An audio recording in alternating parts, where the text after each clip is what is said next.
Welcome back to 2% Football Camp. I'm Eduardo, Sicilia, and today we're gonna analyze some crucial plays from last week's game between the Nebraska Huskers and the Northwestern Wildcats. This was a tough game. Certainly, it was a tough loss, and I think we can all agree that it came down to crucial stops by the Wildcats to our Huskers in the red zone. This is one of them.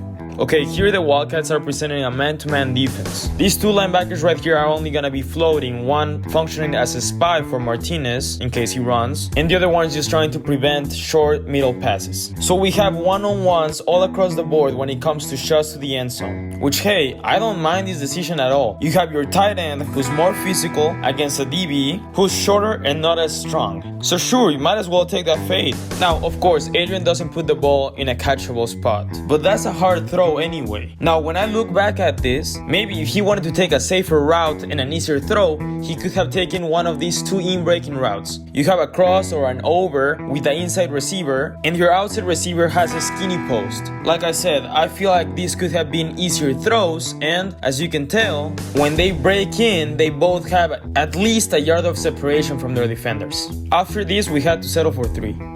Next up, we have the second interception of Miles Farmer. The first one, it was just a tipped pass, but this second one was a real momentum shifter. Here, Nebraska is playing a cover 3 defense. He's a strong safety, so he's gonna be taking the flat area. Now, how did they confuse the opposing quarterback to throw that ball? Well, it was a rather simple disguise. All they do is change responsibilities between this linebacker and the D-end. Here, he blitzes, and the D-end covers for his spot. Now, the quarterback does realize this, but as a quarterback, you're taught to throw a hot route, as in a quick short route that becomes vacant after the roll. So when he saw this D-end moving towards the original linebacker spot, he thought that was the strong safety. He thought that was Farmer. So he immediately thought he had an easy first down. Of course, that wasn't the case. Great instincts, great pick, and our Huskers turned that into 7 points after that.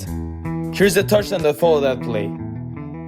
I love everything about this concept. It's the same split zone concept we saw last week, with the tight end barely cutting off this D-end. But just look at all this eye candy. You have the jet sweep motion going that way, which alerts this guy over here, look at him. And then just the read option element of this. The possibility of Martinez running has 2 defenders running over that side. And of course, what a way to finish that run by Dedrick Mills. Now, I thought we were gonna go for 2 so we could be up by 7 at halftime. But still, you have momentum at this point, and those 2 were great plays.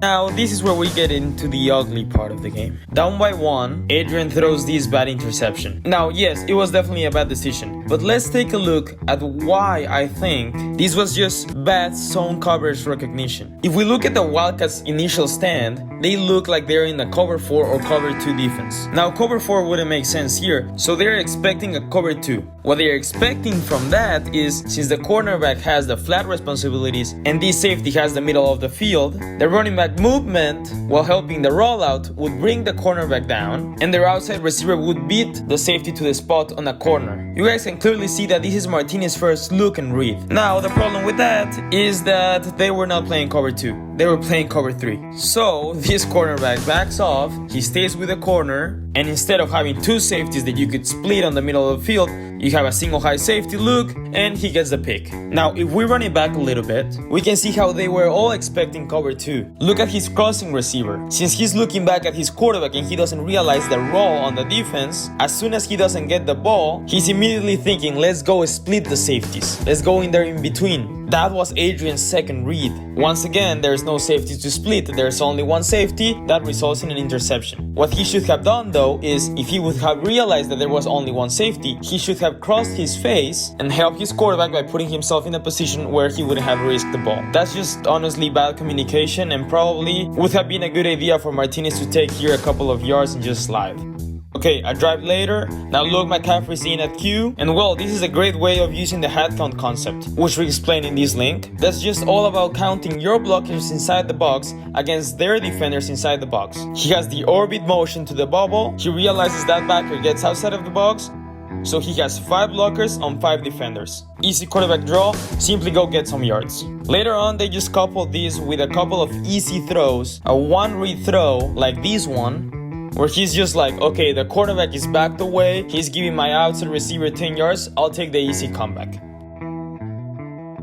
Okay, we're back in the red zone. We gotta score. Remember that pretty nice concept in which we scored before? Well, here it goes again, but instead of being the inside zone split, they turned this into a 19 sap read, which we saw last week, in which the tight end, instead of kicking out at the end, he's gonna climb to the second level and wrap around. Coach Frost knows that the end is gonna crash down on the running back. This is pretty much a keeper all the way. They know they'll have to isolate McCaffrey against the safety one-on-one, but they expect their star quarterback to go around the back of his tight end and maybe make a move and score. The only problem with that plan though is that in this case, the tight end from this side of the ball needs to make a crack block. But unfortunately, he's a couple of seconds late and this happens. This led to a worse situation and, well, a tip pass changes into an interception. That's really not their fault, but they get stopped again. To close this out, we have the last drive. Once again, taking what the defense gives you, they take the comeback, playing with numbers in the hat count, doing quarterback draws. If you have a shifty quarterback, might as well use it, right? Nice time awareness. Here we go again, another draw. I mean, even the opposing team said this after the game. We probably ran like 200 yards from quarterback draws alone. Okay, this is it. 4th and 4, but it doesn't really matter. There's only 6 seconds in the clock. You can't spike it. You don't have a timeout. So this is the last play of the game. Gotta take a shot at the end zone from the 25. We're going for all the marbles and it's incomplete. When I watched this play live, I thought this was a weird play call. But now, after watching this angle, I realized that the play call and the receivers both did a correct job at manipulating the safeties to find an open spot in the end zone. This crosser over here takes away the linebackers, and this receiver does like a big curl and whips it out to take away his safety from the play, and that leaves a wide open window for Luke to throw this bullet at. He's out of the pocket. No one's pressuring him. He should take this shot right now. But he still takes 1 step, 2 steps, 3 steps, 4 steps, 5 steps, and then he fires. It was all about timing. And I guess maybe he didn't feel secure to throw that ball? I don't know, but it was hard to see our Huskers lose like that on the weekend. But hey, just like I said last weekend, the potential is there, and there are some big plays being made in the field. Now, we got Penn State tomorrow. I know they are 0-3, but they're still a great team. But I think this weekend we're gonna pull the upset. Go Big Red. That's it for today. Don't forget to subscribe. Once again, I'm Eduardo Sicilia, and this was 2% Football Camp.